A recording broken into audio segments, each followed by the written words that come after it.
On July 11, 1945, a government sedan departed Los Alamos, carrying half the planet's supply of plutonium, divided into two gleaming hemispheres the size of small grapefruits.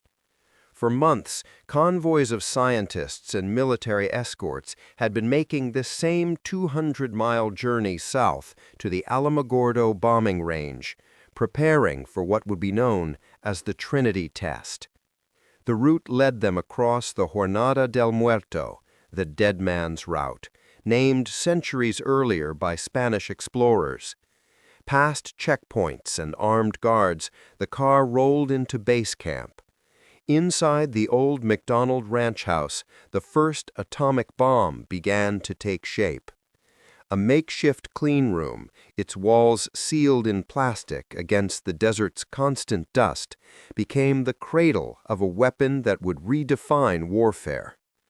The Army had commandeered the ranch, along with miles of barren land, to form a massive test range, complete with bunkers, control centers, and miles of wiring that linked delicate instruments measuring light, blast, and radiation. Time was short-handed. In Potsdam, President Truman was waiting for results that could shift the balance of negotiations and the endgame against Japan. Scientists raced to finish assembly, many working with components that had arrived only hours before. It was ready or never. They had no choice but to proceed. By July 13th, the final assembly began. The bomb, now complete, was hoisted by crane toward the steel tower. On the 14th, it was secured in place, cables and detonators meticulously checked.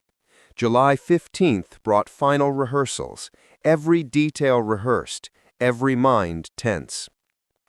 Then, in the early hours of July 16th, a thunderstorm rolled over the desert, lightning flashing across the dark valley.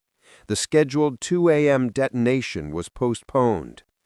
Finally, at 5:29 a.m., just before dawn, the world changed. Observers lay flat on the ground, faces turned away. Only after the first blinding flash were they allowed to look, through heavy welder's glass, at the rising fireball. The light was later measured as brighter than 1,000 suns. In nearby towns, windows rattled. Miles away, even a blind girl claimed to see the flash. Moments later came the searing heat, followed by a shockwave that threw men to the ground. Then the sound, a thunderous, rolling boom that echoed across the Jornada. Those watching from the mountains near Los Alamos saw the glow on the horizon. The coded message to Potsdam read simply, "Operated this morning.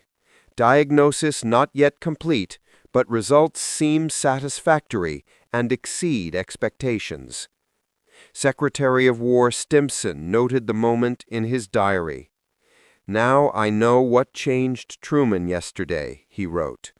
After reading that report, he walked into the meeting a different man and told the Russians exactly where they stood.